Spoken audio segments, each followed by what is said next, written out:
Well, and now it is my great privilege to welcome to our stage one of the president's top economic advisors.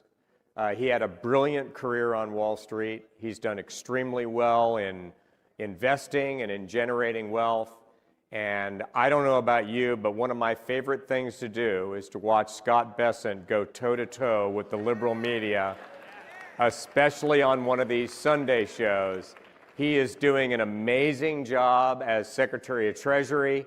His advice, his counsel, his judgment is highly regarded by the President and by ours. Please welcome to the stage the Secretary of Treasury, Scott Bessent.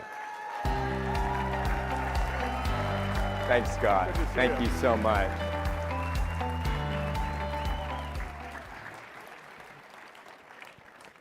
Well, Mr. Secretary, we had our good mutual friend Dave McCormick here a little earlier, who was once head of one of the biggest hedge funds in the world, and also an Undersecretary of Treasury. That's right. Good point. And you, as I said, had a very distinguished career on Wall Street.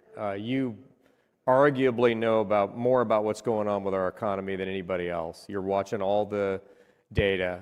What's your view of the economy right now? We obviously had, some energy inflation coming out of the Iran conflict. What's your overarching view of where the economy is today? Well, I think middle of February, the president asked me, well, Scott, how do you think the economy is doing? And I said, sir, I think we're growing at 4%. I think inflation is going to be back to target in July. And President Trump is constantly calibrating. And I think he thought because we had a strong economy, because he had made us energy independent, because we were resilient, then and also we had to go in Iran because they were 2 weeks away, if they wanted, from a nuclear weapon, that we're very strong. We had this 6 weeks of fighting, 90 days total, and now I think we're coming out on the other side, and the U.S. economy has been the most resilient in the world. And the employment numbers for the past 3 months have been gangbusters against all the surveys, and gasoline is going to come back down. This is a energy-induced inflation. And we are actually lower now than we were on February 27th in crude oil markets. And I think gasoline takes a little longer to come back down, but I think we'll be right back down. And I think we actually may be lower because the world is awash in crude. Mm-hmm. And we've done our job in that respect too, right? We have. I tell you, I was at the Petroleum Club of Houston 3 weeks ago, and I can't tell you just the difference. Being in Texas, being in New York, I was in New York, and Petroleum Club of Houston, they say the Pledge of Allegiance. There's a prayer before the meeting, and then you get to speak. They don't do that in New York. and people are voting with their feet. People are voting with their feet. Every 2 people leave California and 1 comes to Texas, I think every minute. And I think I saw, Mr. Secretary, that for the first time in the post-World War II era, there are now more Fortune 500 companies headquartered in Texas than in the state of California. I think I saw that. Yeah, well, California, New York, and look, I lived in New York for a long time. I was from South Carolina. Went to school in the Northeast. Thank you, in South Carolina. Went to school in the Northeast, and then lived in New York for many years. And people say, "Do you miss New York?" And I said, "Well, I miss the New York I lived in. Like the New York I lived in, I got there." David Dinkins, who's a very nice man, but not a very good mayor, was the mayor. It was kind of Calcutta without the cows. And then Rudy Giuliani, Mike Bloomberg came in, and the place was just humming. And you see how leadership matters. Bill de Blasio came in, and I didn't think there could be anyone worse than Comrade de Blasio, and now we've got it. And we've now done it. And now we've got it. And I've got to hand it to President Trump that I went to the meeting with Mayor Mondami, and President Trump looked at him, and this was after he'd won, so December, and he looked at him and said, "You're the leader of the Democratic Party." So Donald Trump predicted what's going on back in December. Right then. And what's happened now is everyone says, well, these are extreme ideas. They're mainstream now. They are the mainstream of the Democratic Party. Yeah, there's no question about it. I was on the phone with Senator Collins of Maine yesterday. Yeah. And I'm not allowed to comment on other candidates, but just like her temperament and the policies that it's a stark contrast. Yes. And speaking of stark contrast, you gave a great speech this week to the New York Economic Club, which I believe you were a member of for many years. And you taught, I would commend, by the way, that speech to anybody who wants to pull it up and either read the transcript or watch the video. But you talked, Mr. Secretary, about the fact that we are no longer going to allow our economic and national security to diverge. And you went through a number of key things, including our ability to produce what we need so we're not dependent upon adversaries, either in a pandemic or at a time of a military conflict. You talked about supply chains. Would you kind of give a synopsis of that speech and talk about how it drives Trump's economic policy? Sure. And whenever it may happen to some people in this group, whenever you're kind of called spontaneously and asked to like give the prayer, I always have a fallback, and I always talk about yesterday, today, and tomorrow. Like, we're grateful for yesterday, here we are today, and what do we want for tomorrow? So yesterday, at the end of World War II, it was good for U.S. national policy to rebuild our allies in Europe, to make sure that communism did not flourish, and it gave us the greatest economy in the world, and we tolerated a lot from that. We were willing to, because we were growing so much faster than the rest of the world. We were concerned about the Soviet Union, and we let that way of doing business go for too long. Mm-hmm. We had the China shock in early 2000s that gutted our manufacturing sector, and we created, we brought down the Iron Curtain, and it was almost like we needed another worthy adversary, but we let China come right up behind us. We've got a $30 trillion economy. They've now got a $20 trillion economy, and that's up 20 or 40x. Mm-hmm. And but the other thing that's happened, and I've said it many times, the only good thing about COVID was it was a dry run for if we were to get into a conflict with a major power, that we can't defend ourselves anymore. It was a wake-up call, and I don't understand why the Biden administration didn't do anything, because there were a couple of very smart people in there. And, there were? Well, a couple. Do you have any names? A couple is two. And look, we've had more cabinet meetings in a year than they did all 4 years. So yeah. It was kind of vanilla chocolate was the decision President Biden made. But we we let our national interests get away from us, and in this era of free trade, we decided, Mike Pence and I think Vice President Pence is a patriot, but he was describing like the old world of unfettered free trade, where our manufacturing base left, the middle part of the country got hollowed out. And I just said, Mr. Vice President, we can't tell people, like, let them eat flat screens. I think people would rather have their communities back, they'd rather have the dignity of work. than cheap gadgets. And the